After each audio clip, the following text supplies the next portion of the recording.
Right, good afternoon, evening, where you are in the world. Um, we're going to do a market update and we are going to talk mainly about King Dollar. So let's have a look at King Dollar. Now, the reason we're going to talk about King Dollar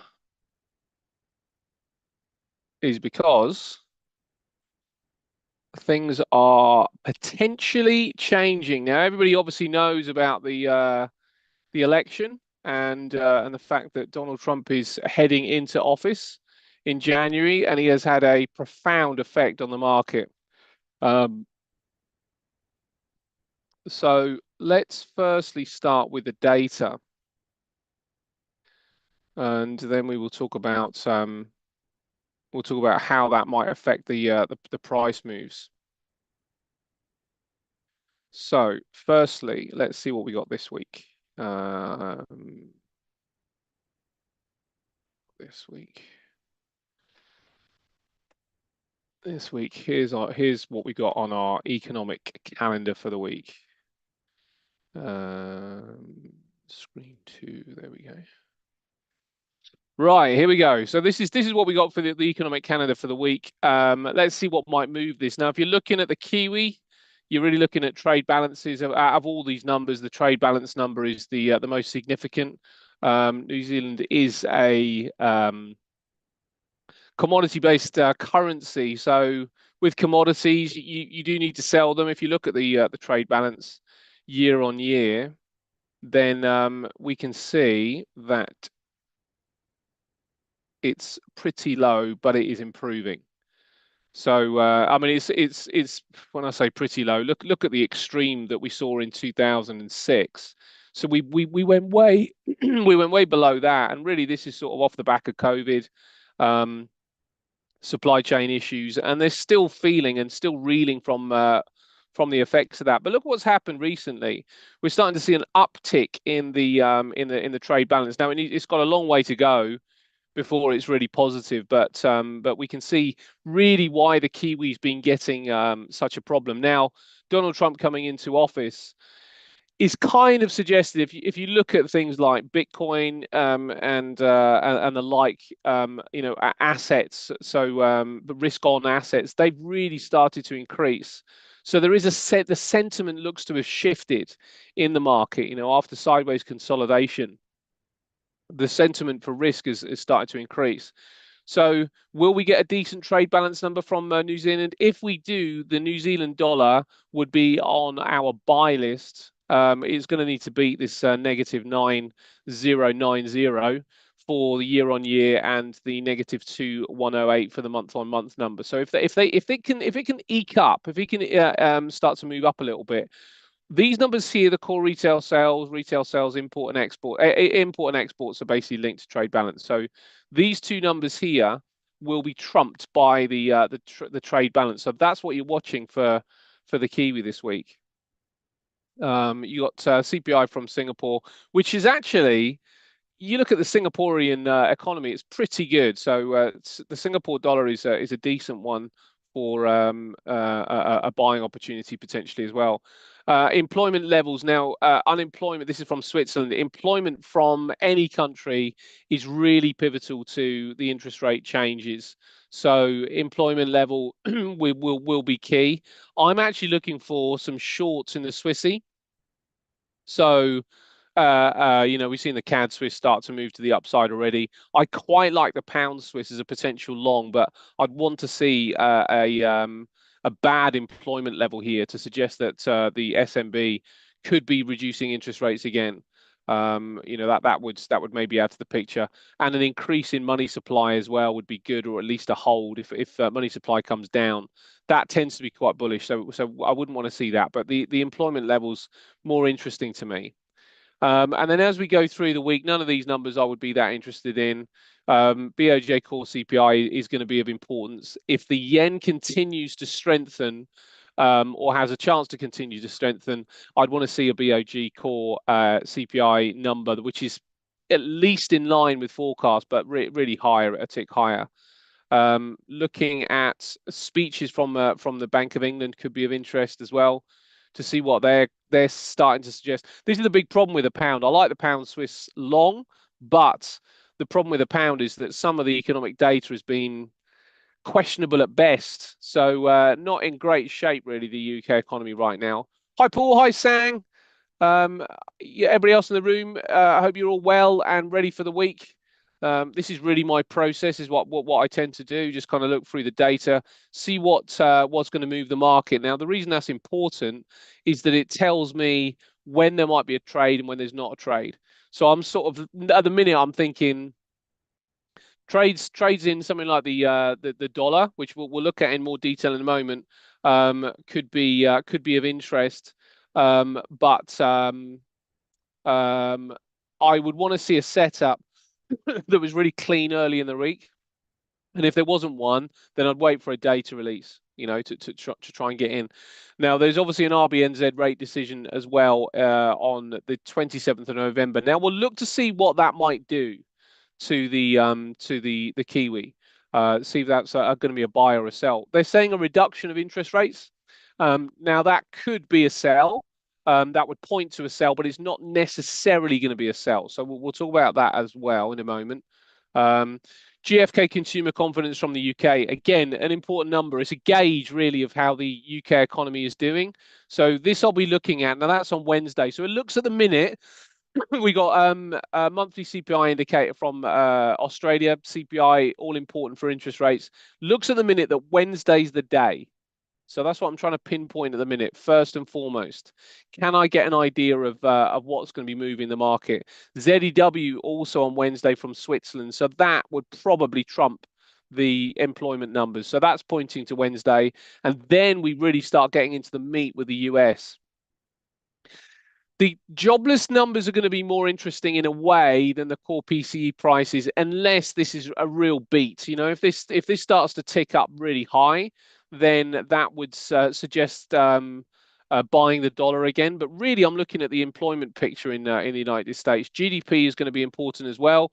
All these numbers I'm looking for them to be weak, because I want to sell the dollar.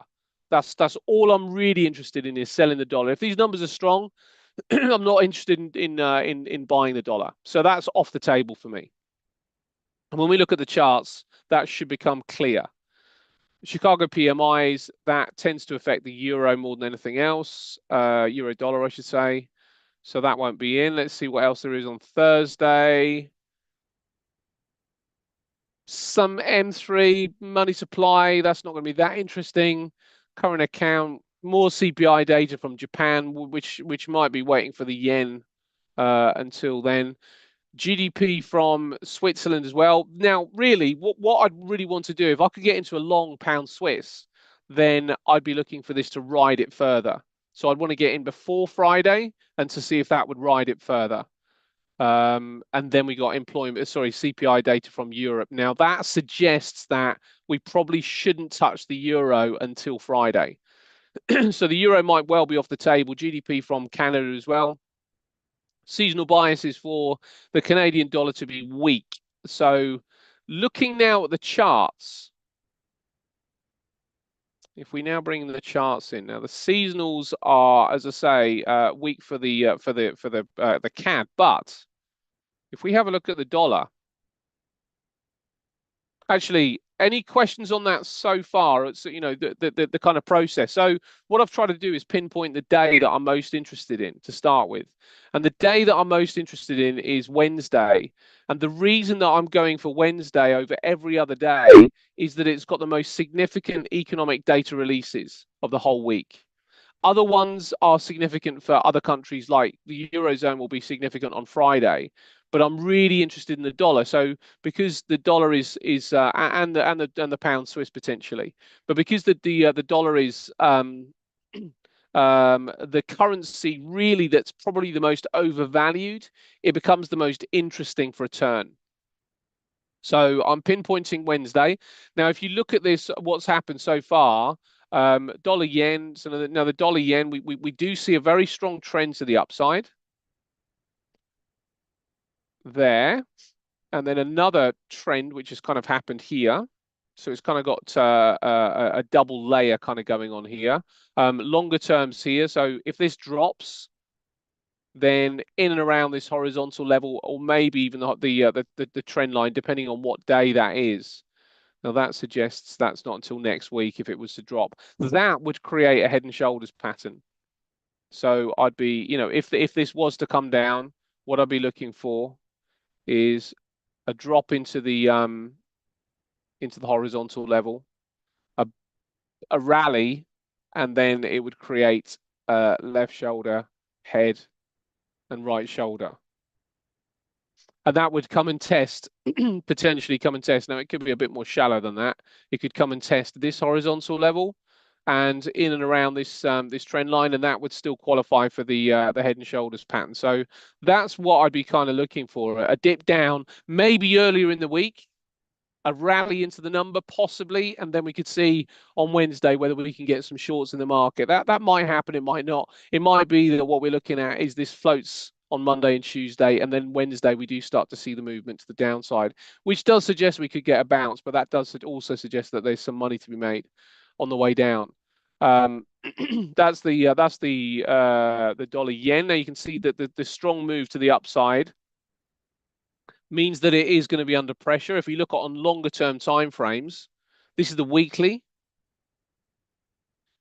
Last week did see some elevation to the upside, test this horizontal level, and then reject it. So there are signals here that there is some selling coming into to play with the dollar yen. And the yen has just started to gain a bit of traction. And the reason for the gain of traction for the yen is that the interest rate differential is about to decrease, is about to diminish. So as the BOJ keep interest rates where they are, others start to move their interest rates down. That means there's a squeeze of the differential, which boosts the yen. I mean, it really is what it's doing is kind of it's taking away the value of the other currency, but obviously you need something on the other side. So the yen's one of interest really. So dollar yen, I'm looking for downside. Euro dollar, again, really low. You look at this on a weekly, and then to a monthly. There's the horizontal level on the monthly. So this really has got a week to try and grab this area back again. So will it battle to try and get back up there? Last week's bar doesn't suggest so, to be fair, but that doesn't mean that there's not a possible try this week to try and move back into this area. So there's still a chance that we could see some upside.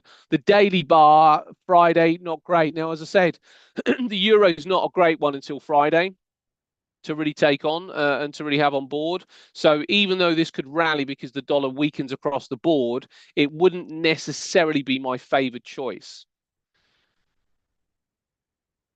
This is the pound dollar, looks very similar. Now, the pound this week is actually seasonally pretty good. We'll have a look at the seasonals in a moment. But look at that, on a weekly, we're again under this trend line. Will it try and get back and at least test this level? Probably. So what we'd want to see is a test of the level. Then there will be a probably enough some sellers in this area to try and get it down again, but the buyers might well push it back inside the level and see if we can get some upside. Now, the reason I'm looking for upside against the dollar is that I think it's so overvalued. So we'll be looking at that, and then the test down again,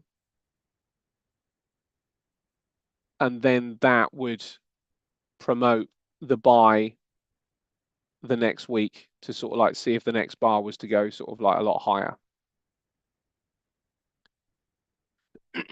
So the rally could be played, or let it close above. See if there's a retracement that could be played. Now the data needs to match this up. So this is all kind of a kind of conjecture and projection at the minute. Dollar Swiss, I'm not quite as interested in. That's kind of moved higher, and I quite like the Swissy for a short. Now the Kiwi. Sorry, the Kiwi. The Kiwi is now of interest. Now the Kiwis is of interest because lowering of interest rates brings the differential down. However, is this already priced in? That's the question here. So if the Kiwi lowers interest rates, but the US also lowers interest rates in December, and the data has to suggest it's going to, that would point to a rally for the Kiwi dollar.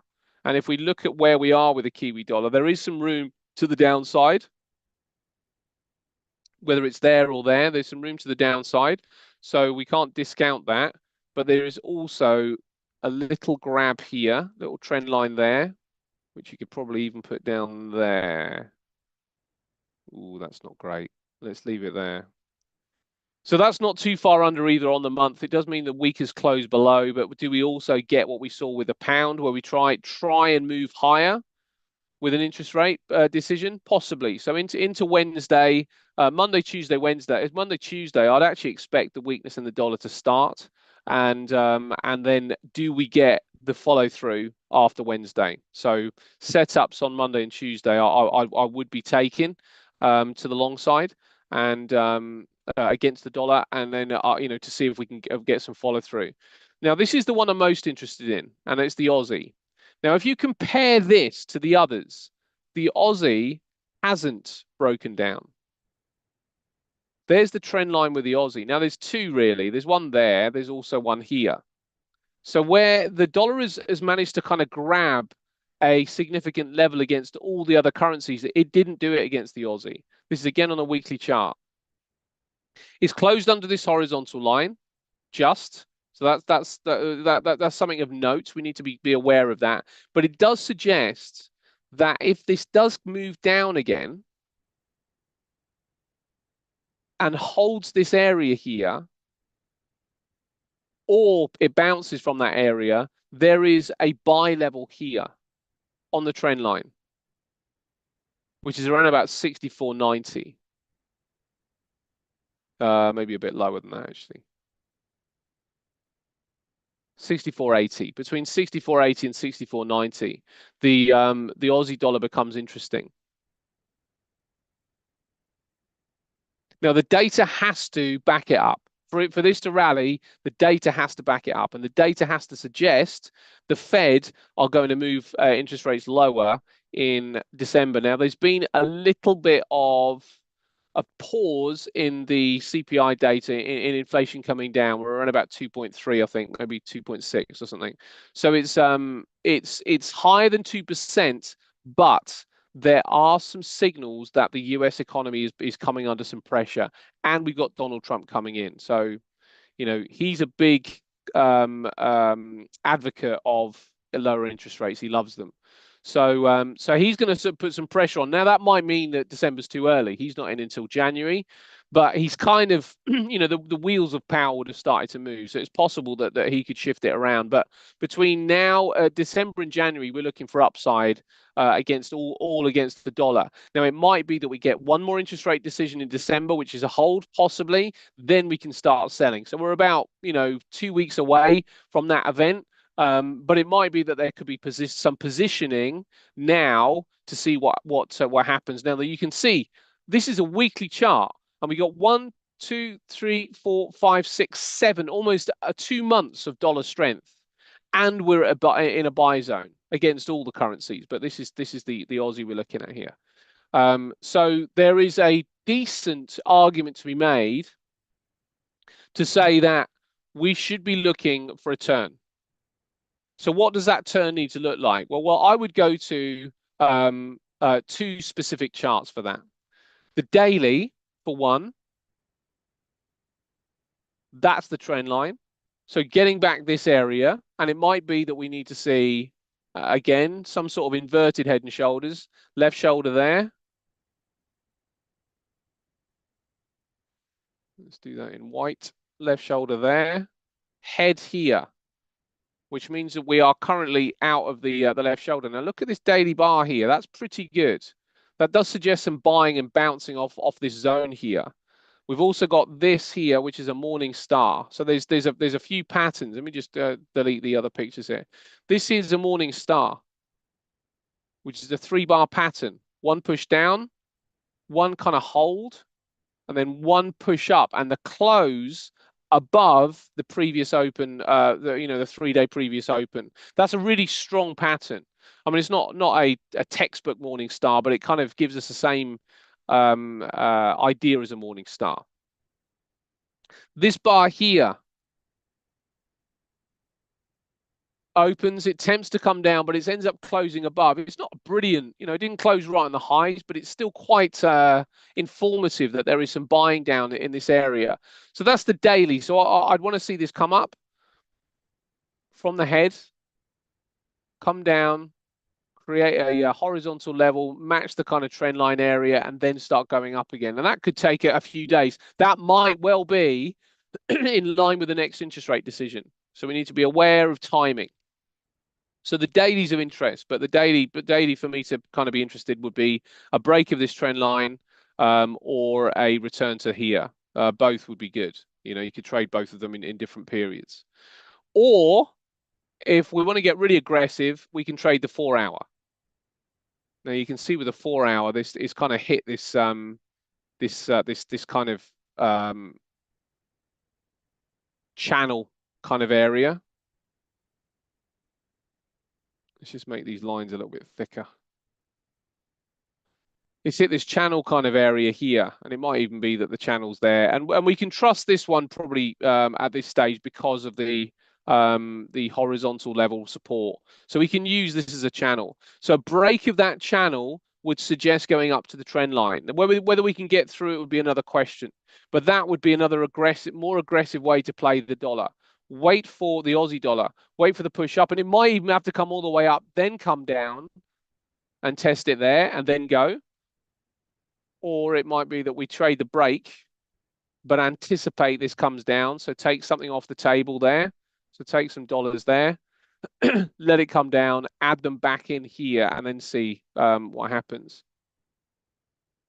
So I'm really interested in the Aussie dollar this week. Now, let's have a look at the seasonals and see what they're suggesting about the dollar. And if we go euro,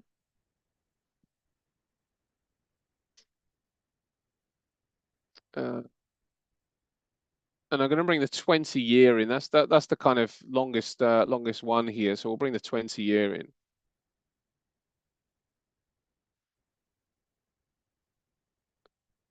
Here's our seasonals there. And it is the 24th. So it's going to start here. So this is suggesting that on the 27th, there is a rally for the Aussie dollar. Oh, sorry, the euro dollar. So there's a rally from, this is the low point actually. So that's suggesting there's a rally on the euro dollar. Dollar yen, less explicit, to be honest. It's sort of, it looks like there's some sideways consolidation here for the dollar yen, but no further upside. This is the pound, suggesting a rally. Longer term, it's not, it does start to turn again, but certainly this week it's suggesting a rally. Dollar Swiss is a bit more explicit, suggesting some downside. So again, some dollar weakness coming in. This is the Kiwi dollar, which is expecting a much broader rally from where we are. And this is the Aussie dollar suggesting a much broader rally as well. Actually, not quite as strong, but the Kiwi is the one, but the Kiwi and the Aussie do tend to move in tandem. So the interest rate change might, if it's a reduction in interest rates, it might actually still enable the Kiwi to rally because the next decision will be against for the Fed.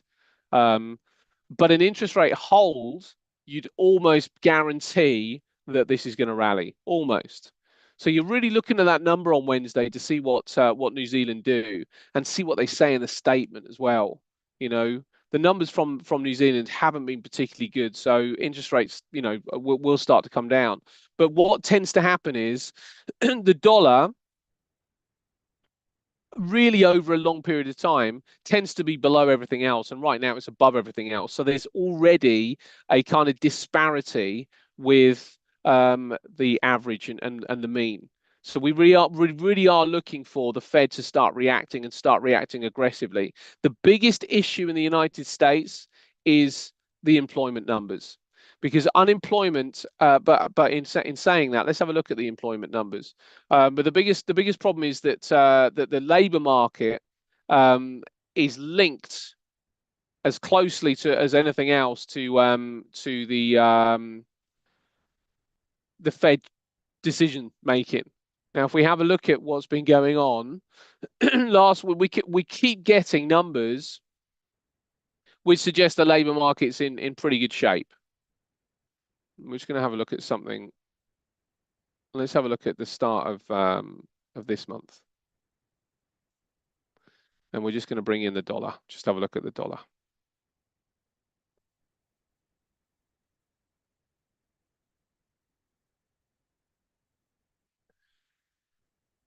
There we go. Right, let's have a look. What's been going on, sort of like to form a, start forming a potential bias, and I'd almost guarantee this is what people are waiting for.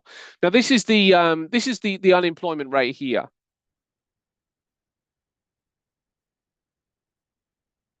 And it's been problematic because it's remained, the unemployment number has remained low.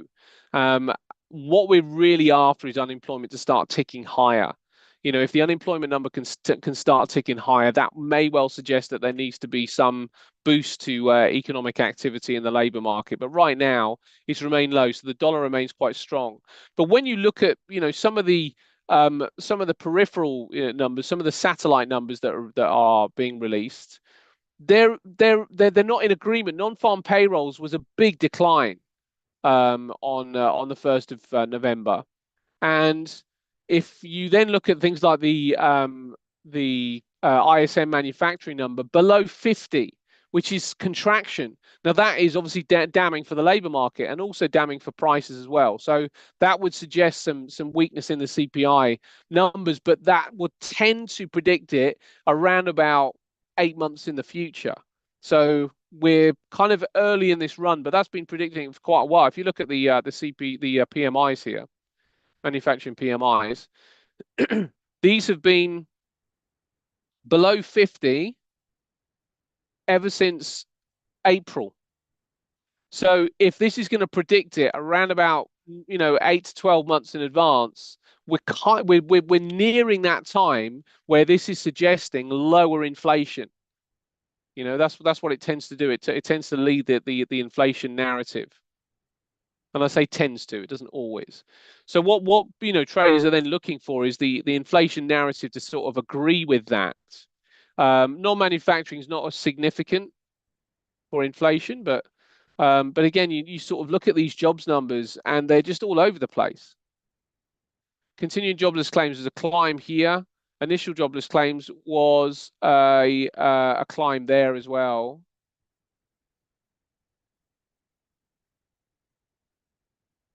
No, they've reduced the interest. I'm just having a quick look at the CPI data. Here we go. CPI data. Now this is where we're really sort of like now sort of bringing our focus in. So 2.6%. There was just a little jump to the upside. So really, what people were looking for with the dollar is to continue to decline, and it didn't. But that last CPI print was on November the 13th, and we're looking at the next one on December the 11th, which could be, as I say, the catalyst sort of time. So really the takeaway right now is that the dollar is on my watch list, and whether it's on your watch list is a choice you need to make. But the dollar's on my watch list for a sell. What do I need to see? I need to see some kind of hint that inflation is kind of tucking back a little bit, or more importantly, that the labour market is starting to slacken and there's more job losses. That would probably be enough of a catalyst to bring this dollar down. So the charts are only really telling us right now that the dollar's overvalued. It's not giving us a buy signal, and it's giving us an area to buy, but it's not giving us a reason to buy just yet. So we need to be careful, but it is on the watch list for a potential turnaround. Okay, so I'll leave it there. Unless there are any questions, I will open the floor to any questions if you guys have any. I'm more than happy to answer them in whichever form you like. You can come on camera or mic, or you can just post in the chat box. But if there are no questions, nothing else you want me to look at, then I will wrap it up. No, you all right? You all comfortable? You feel Yeah, good one. Gold. Let's look at some. Yes, and let's look at gold. Let's look at gold. Now, gold is another one that is well probably in that overvalued kind of area. It did have a dip back again, but the big question for gold is if the dollar is going to weaken, then why would gold weaken? Unlikely, right? I mean, let's look at the seasonals, and the seasonals are actually they've been pretty good on gold for quite some time. If we sort of like come back, the seasonals really do work very nicely with gold. Look at what the seasonals were suggesting at all this point here, and now they're suggesting that there's a bit of a dip, and then maybe some reduction in gold is it's not really going to come until mid. Well, actually, that interest rate decision sort of time. If you're looking at against the dollar, Pekrisami, yes, but not necessarily. I mean, I've got dollar versus I've got gold XAU USD. So yeah, I mean, on this particular chart, generally speaking, the answer is yes as well. But you can get gold pound, you can get gold Swiss, you can get gold Aussie. So it depends what you're trading it against. I'm pretty sure this broker only offers oh no, it offers gold euro as well.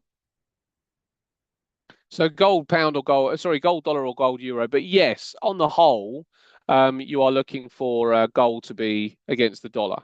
And if the dollar's going to weaken, why would gold weaken?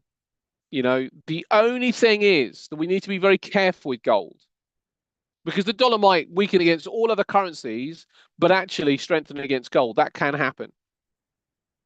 This is the issue that gold has. That if inflation is the reason the Fed lower interest rates, gold is a hedge against inflation. Gold is also it's in that overbought territory. Look at this on a monthly. It's well and truly overbought. Not of interest to me. I've got to be honest. To gold at this area, not to buy, but selling right now is difficult because there are dangers in the world that are pushing gold higher.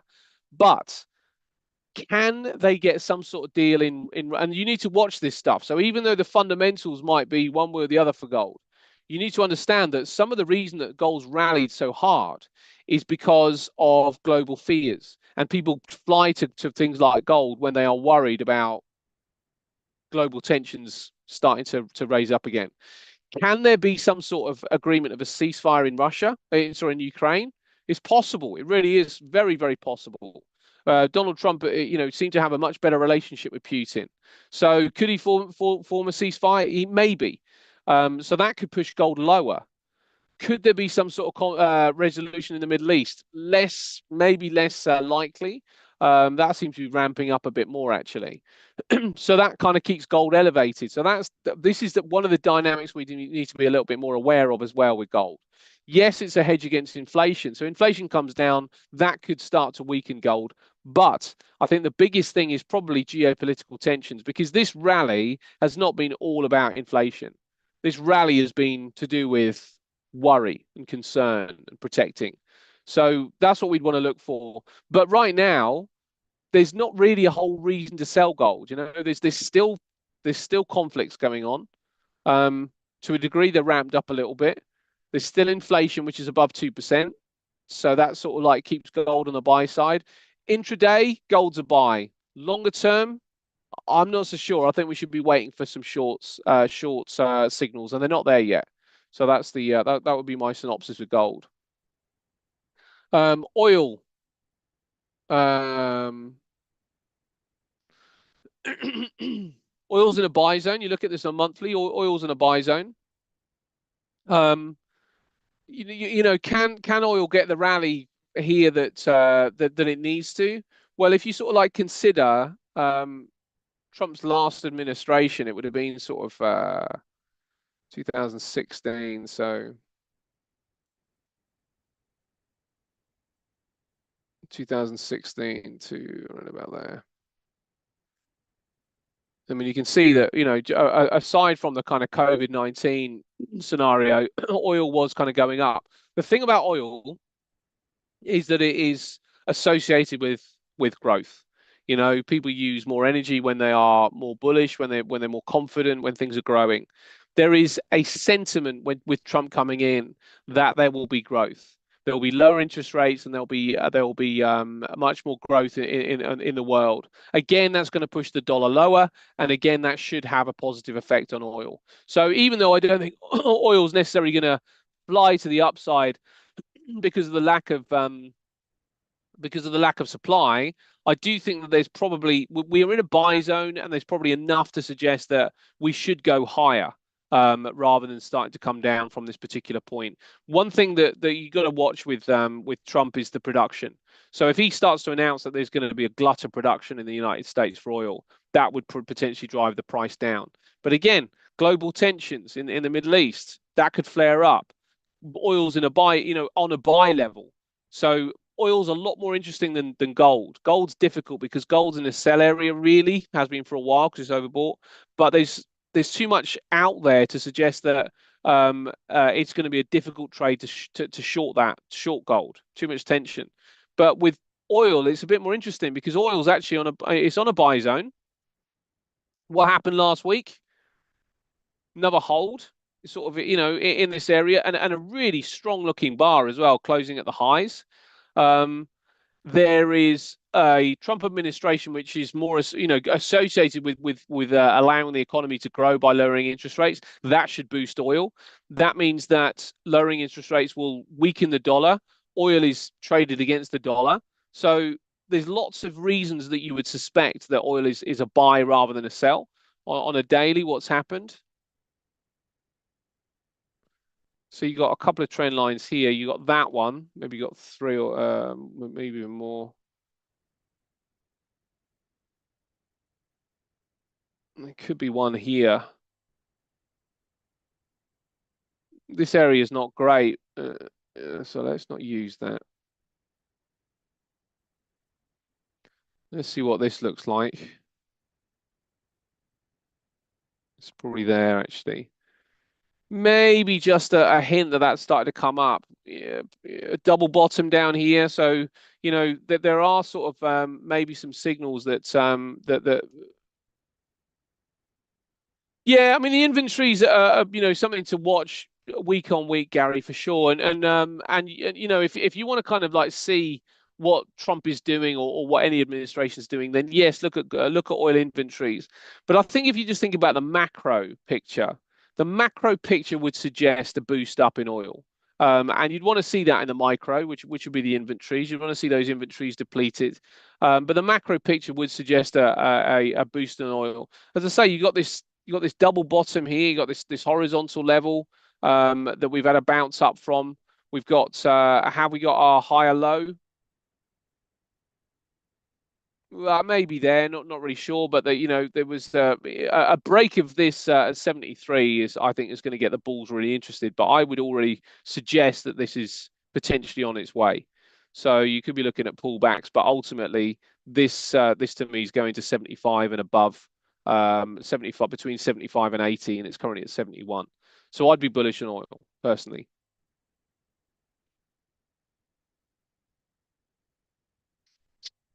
And that's just my opinion.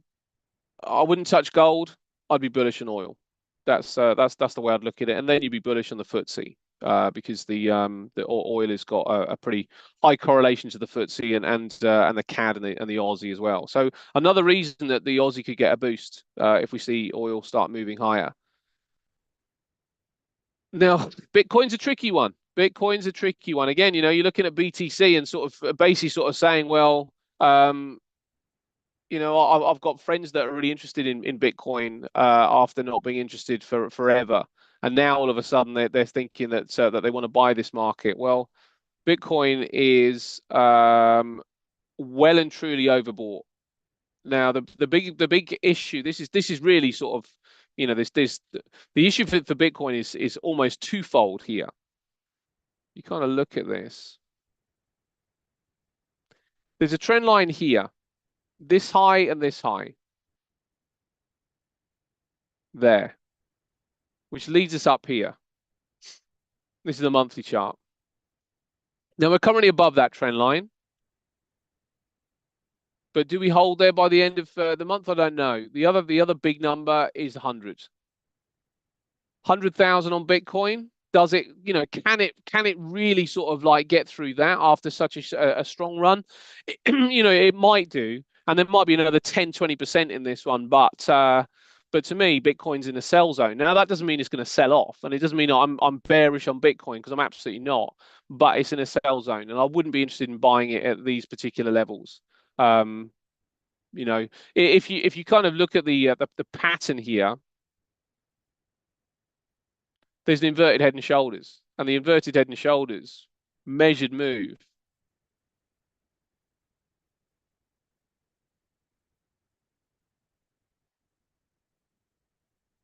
There's the breakout, would bring it up to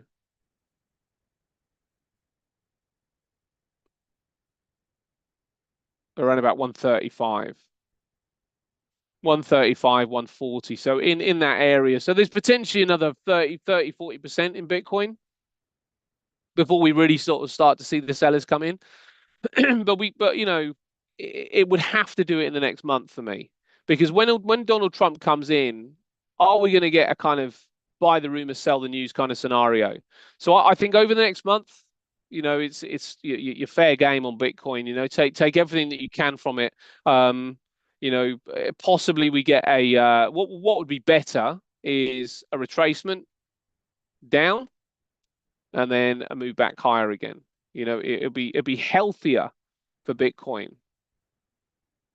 Not to say I think the overall picture is certainly bullish, but whether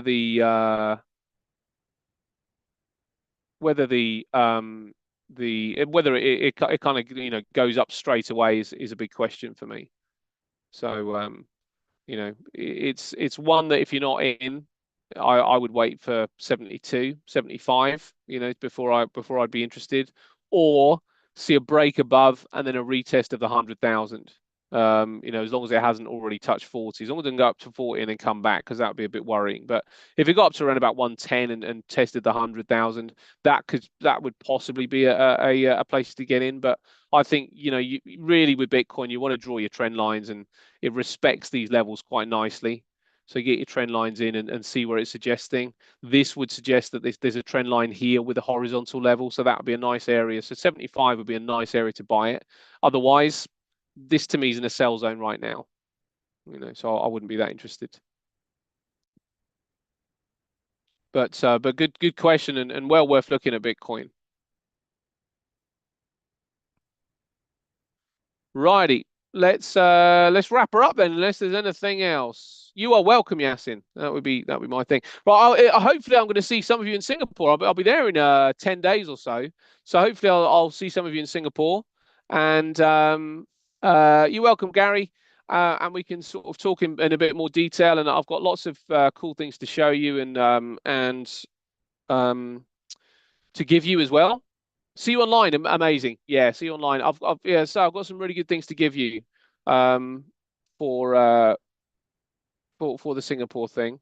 And I think you'll be interested, Gary, actually, because you're mentioning sort of inventories for the US oil, which suggests to me that you probably have a same sort of thinking pattern that I do, where we're really looking at the data. So I think there's some stuff that I'm going to be able to give you, which is going to be really useful.